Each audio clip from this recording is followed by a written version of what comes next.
Semyon Ivanov era um operário de ferrovia. Sua cabana ficava a 10 verstas de uma estação ferroviária, numa direção, e a 12 verstas na outra. Havia, a cerca de 4 verstas dali, uma fábrica de algodão, inaugurada no ano anterior, cuja alta chaminé erigia-se, sombria, por detrás da floresta. As únicas moradias ao redor eram as cabanas distantes de outros operários. A saúde de Semyon Ivanov estava completamente abalada. 9 anos atrás, servira, durante a guerra inteira, como servo de um oficial. O sol o assara, o frio o congelara e a fome o consumia nas marchas forçadas de 40 e 50 verstas por dia, submetido ao calor e ao frio, à chuva e ao sol. As balas uniram sobre ele, mas graças a Deus, jamais um inimigo o alvejou. O regimento de Semyon já esteve na linha de fogo. Durante uma semana inteira houve escaramuças com os turcos, e apenas uma profunda ravina separava os exércitos inimigos. Da manhã à noite, havia um constante fogo cruzado. 3 vezes ao dia, da cozinha do acampamento à ravina, Semyon levava um samovar fumegante e as refeições de seu oficial. As balas zumbiam ao seu redor e esmigalhavam-se ferozmente contra as rochas. Semyon ficava apavorado e, às vezes, chorava, mas não desistiu. Os oficiais estavam sempre satisfeitos, porque Semyon sempre lhes mantinha o chá pronto e quente. Ele voltou da campanha com os membros intactos, mas padecia de reumatismo. Desde então, não era pouca a sua tristeza. Ao voltar para casa, descobriu que seu pai, um homem idoso, e seu filhinho, de apenas 4 anos, haviam morrido. Semyon permaneceu sozinho com sua esposa. Eles não podiam fazer muita coisa. Era difícil arar com braços e pernas reumáticos. Já não mais podiam ficar naquela aldeia. Propuseram-se, pois, buscar a sorte em novos lugares. Eles permaneceram por pouco tempo em Kherson e Donchina, mas em lugar algum tiveram sorte. Então, a esposa fez-se serviçal e Semyon continuou a viajar. Certa feita, tomou um trem. Numa das paradas, o chefe da estação lhe pareceu familiar. Olharam-se e se reconheceram. "Você é Ivanov?" disse o chefe. "Sim, senhor." "Como você veio parar aqui?" Semyon contou-lhe tudo. "Para onde está indo?" "Não posso lhe dizer, senhor." "Tolo. O que você quer dizer com não posso te dizer?" "Eu quero dizer o que já estou dizendo. Não há nenhum lugar para onde eu possa ir. Devo procurar trabalho, senhor." O chefe da estação olhou-o, pensou um pouco e disse: "Veja bem, amigo. Fique aqui um pouco, na estação. Você é casado, eu acho. Onde está sua esposa?" "Sim, senhor, eu sou casado. Minha esposa está em Kursk, a serviço de um comerciante." "Bem, escreva para sua esposa e diga-lhe para vir. Darei a ela um passe livre. Há uma vaga de operário. Falarei com o chefe em seu nome." "Fico grato ao senhor," respondeu Semyon. Semyon ficava na estação, ajudava na cozinha, cortava lenha, limpava o jardim e varria a plataforma. 15 dias depois, chegou-lhe a mulher e Semyon foi num carrinho de trilho para a cabana.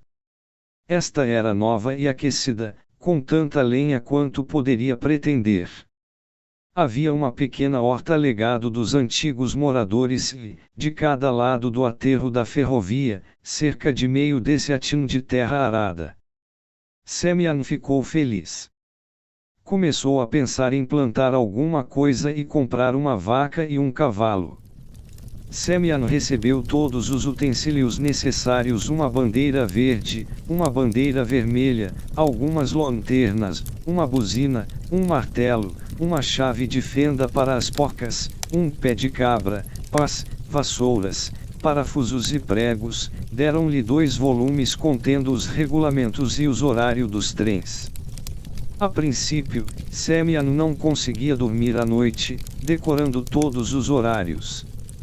2 horas antes da chegada do trem, ele saía da cabana, sentava-se no banco e verificava se os trilhos tremiam ou se ouvia o barulho do trem. Até mesmo aprendeu o regulamento de cor, embora apenas pudesse ler soletrando palavra por palavra. Era verão. O trabalho não era pesado, não havia neve para remover e os trens, naquela linha, não eram tão frequentes. Semian costumava repassar o terreno 2 vezes por dia, examinar e desaparafusar-as aqui e ali, manter o leito dos trilhos nivelado, olhar os encanamentos de água e, depois, cuidar de seus próprios assuntos em casa. Só havia uma desvantagem: ele sempre precisava da permissão do inspetor para a mínima coisa que quisesse fazer. Semian e sua esposa estavam, até, começando a ficar entediados. 2 meses decorreram e Semian se pôs a conhecer os vizinhos, os operários de ambos os lados. Um deles era um homem muito velho, a quem as autoridades sempre pretendiam socorrer. Quase não saía da cabana. Sua esposa costumava fazer todo o seu serviço. O outro empregado, que morava mais perto da estação, era um homem jovem e magro malgrado musculoso. Ele e Semian se encontraram pela primeira vez na linha intermediária entre as cabanas. Semian tirou o chapéu e fez uma reverência. "Boa saúde para você, vizinho", disse ele. O vizinho olhou-o de soslaio. "Como vai?" respondeu, depois, virou-se e partiu. Mais tarde, as esposas se conheceram. A esposa de Semian passava o dia com a vizinha, mas ela, também, era de poucas palavras. Em certa ocasião, Semian disse à vizinha: "Minha jovem, o seu marido não fala muito." A princípio, a mulher nada disse. Depois respondeu: "Mas o que tem ele para falar? Cada um tem seu próprio negócio. Siga seu caminho, e que Deus esteja com você." No entanto, depois de mais ou menos 1 mês, eles deveras se conheceram. Semian ia com Vesely ao longo dos trilhos, punha o cachimbo na boca, fumava e falava sobre as coisas da vida. Vesely, na maior parte do tempo, mantinha-se em silêncio, enquanto Semian discorria sobre sua aldeia e sobre a guerra pela qual havia passado. "Não tive pouca tristeza na vida", dizia ele. "E Deus sabe que não vivi muito. Deus não me deu felicidade. Ofereça-me Ele o que lhe aprouver, que assim seja." "Isso mesmo, amigo Vesely Stepanich." Vesely Stepanich entronou as cinzas de seu cachimbo no trilho, levantou-se e disse: "Não é a sorte que nos segue na vida, mas os seres humanos. Não há fera mais cruel, nesta terra, do que o homem. O lobo não come o lobo, mas o homem devora, prontamente, outro homem. Vamos, amigo, não diga isso, lobo come lobo." As palavras vieram à minha mente e eu disse o que disse. Mesmo assim, nada há de mais cruel do que o homem. Se não fosse por sua maldade e ganância, viver seria possível. Todo mundo tenta roer-lhe até o sabugo, morder-lhe e devorá-lo. Semian ponderou um pouco. "Eu não sei, irmão", disse ele. "Talvez seja assim, talvez seja a vontade de Deus. E talvez", disse Vesely, "seja perda de tempo falar como você fala. pôr às costas de Deus tudo o que é desagradável. Sentar-se e sofrer significa, irmão, não ser um homem, mas um animal. É isso que tenho a dizer. Sem se despedir, virou-se e foi embora. Semyan também se levantou. Vizinho disse porque perde a paciência. Mas o vizinho não olhou para trás e continuou o seu caminho. Semyan olhou até que Vesely desapareceu numa curva. Então, foi para casa e disse à esposa: Arina, nosso vizinho é um ente perverso, não um homem. No entanto, os homens não brigarão. Encontrarão-se novamente e discutirão os mesmos tópicos. Tudo bem, se não fosse pelos homens, não estaríamos enfurnados nessas cabanas, disse Vesely, em uma ocasião. E se estivermos enfurnados em cabanas, o que há de mais? Não é assim tão ruim. Você bem pode viver nelas. Sim, viver nelas. Bah! Ora, você viveu muito, mas aprendeu pouco, olhou muito, mas pouco viu. Que tipo de vida existe para um homem pobre, enfurnado numa cabana aqui ou ali? Os canibais o estão devorando. Eles estão sugando todo o seu sangue vital e, quando você envelhecer, eles o jogarão fora, da mesma forma que fazem com as cascas para alimentar os porcos. Que salário você recebe? Não muito, Vesely Stepanich, 12 rublos. E eu, 13 rublos e meio. Por quê? Pelos regulamentos, a empresa deveria nos dar 15 rublos por mês, com combustível e iluminação. Quem decide que você deve ter 12 rublos, ou eu 13,5? Pergunte a si mesmo. E você me diz que um homem pode viver com isto? Você entende que não se trata de 1,5 rublo ou 3 rublos, mesmo que eles paguem 15 rublos a cada um de nós.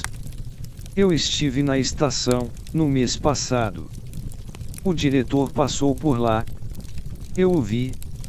Tive essa honra. Ele tinha um vagão privativo. Saiu e ficou na plataforma. Não ficarei aqui por muito tempo. Irei a algum lugar, a qualquer lugar. Devo seguir o meu faro.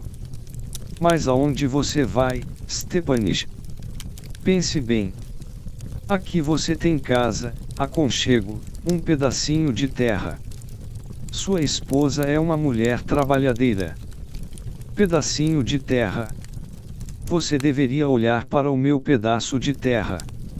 Não há um só galho nele, nada. Plantei alguns couves na primavera, justamente quando o inspetor apareceu. Ele disse-me: o que é isso?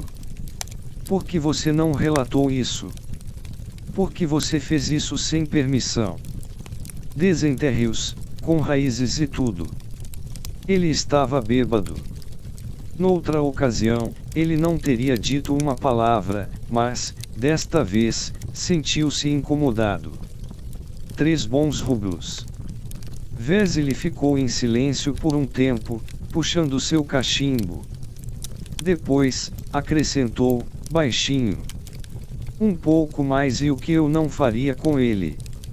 Você é temperamental. Não, eu não sou temperamental. Apenas digo a verdade e o que penso. Sim, ele ainda vai ficar com o nariz sangrando por minha causa. Vou reclamar com o chefe. Veremos, então. E Vesely reclamou com o chefe. Certa vez, o chefe veio vistoriar a linha. Em 3 dias, pessoas importantes viriam de São Petersburgo e a cruzariam. Estavam fazendo uma inspeção, assim, antes da viagem, era necessário pôr tudo em ordem. O lastro foi colocado, o leito foi nivelado, os dormentes examinados cuidadosamente, pregos cravados, porcas aparafusadas, postes pintados. E ordens foram dadas para espalhar areia amarela nas passagens de nível. A mulher da cabana vizinha mandou o velho a erva daninha. Semyon trabalhou por uma semana inteira. Ele colocou tudo em ordem, consertou seu caftã, limpou e poliu sua placa de latão até que ela brilhasse razoavelmente. Vesely também trabalhou duro.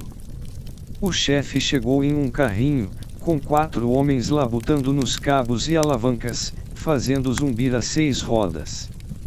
O carrinho viajava a 20 verstas por hora, mas as rodas rangiam. Chegou à cabana de Semyon, que saiu correndo e fez o seu relato à maneira militar. Tudo parecia estar em conserto. Você está aqui há muito tempo? Perguntou o chefe. Desde 2 de maio, senhor. Tudo bem. Obrigado. E quem está na cabana número 164? O inspetor de trânsito. Ele estivera viajando com o chefe no carrinho, Vesely Spiridov respondeu. Spiridov.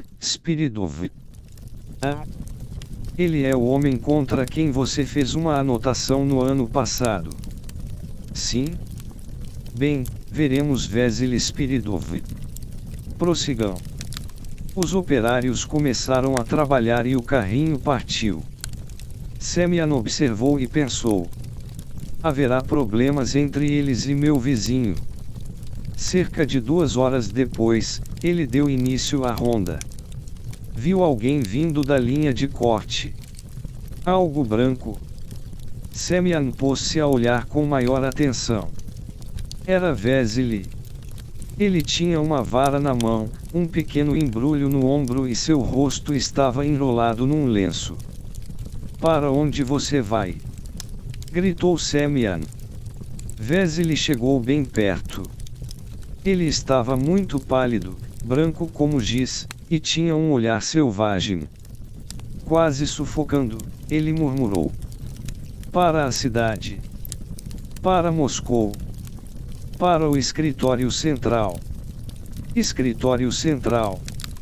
Ah, você vai reclamar, eu suponho. Desista. Vesely Stepanich, esqueça. Não, amigo, eu não vou esquecer. É muito tarde. Veja. Ele me golpeou no rosto, tirou sangue. Enquanto eu viver, não esquecerei. Não vou deixar isto assim. Semyon pegou-lhe a mão. Desista, Stepanich. Olhe que lhe dou bons conselhos. Assim, você não vai melhorar as coisas. Melhorar as coisas. Eu mesmo sei que não vou melhorar as coisas. Você estava certo sobre o destino. Para mim, seria melhor não o fazer.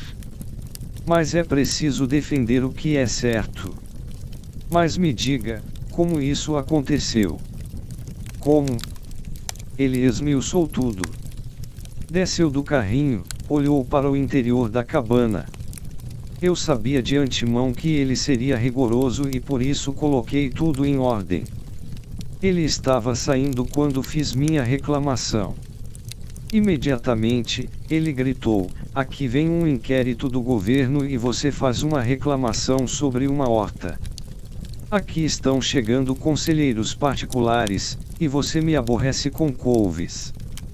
Eu perdi a paciência e disse algo, não muito, mas o ofendi, e ele me deu um tapa na cara. Fiquei inerte. Não fiz nada, como se o que ele fez estivesse perfeitamente bem. Eles partiram. Voltei a mim, lavei o rosto e fui embora. E a cabana? Minha esposa ficou lá. Ela cuidará das coisas. Não se preocupe com as estradas deles. Vesely se levantou, recompondo-se. Adeus, Ivanov. Não sei se conseguirei alguém, no escritório, que me ouça. Com certeza você não vai andando. Tentarei, na estação, pegar um trem de carga e amanhã estarei em Moscou. Os vizinhos se despediram. Vesely permaneceu ausente por algum tempo. Em seu lugar, a esposa trabalhara noite e dia.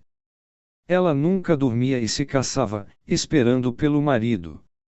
No terceiro dia, a comissão chegou.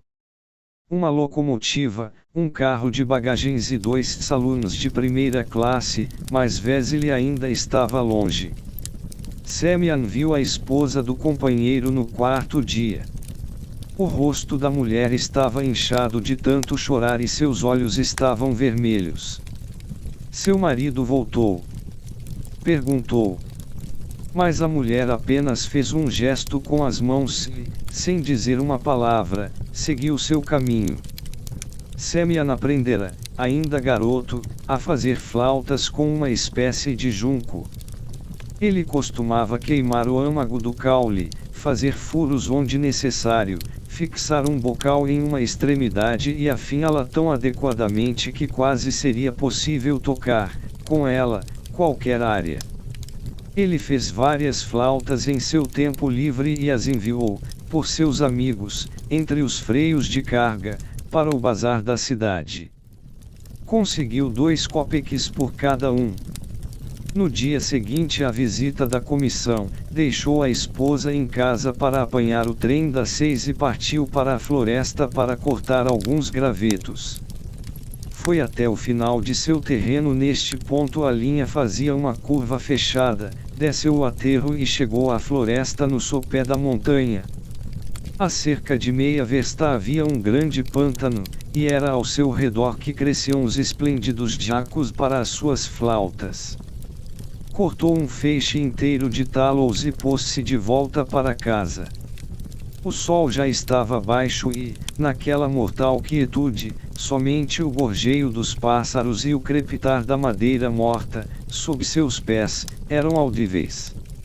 Enquanto caminhava rapidamente, imaginou ouvir o tilintar de ferro batendo em ferro e redobrou o passo. Não havia nenhum reparo acontecendo em sua seção. O que seria aquilo? Ele emergiu da floresta, o aterro ferroviário estava bem alto, diante dele. No topo, um homem estava agachado no leito da linha, ocupado com alguma coisa. Semyon começou a rastejar, silenciosamente, em sua direção. Pensou que era alguém atrás das porcas que seguravam os trilhos. Observado, viu que o homem se levantava, segurando um pé de cabra na mão.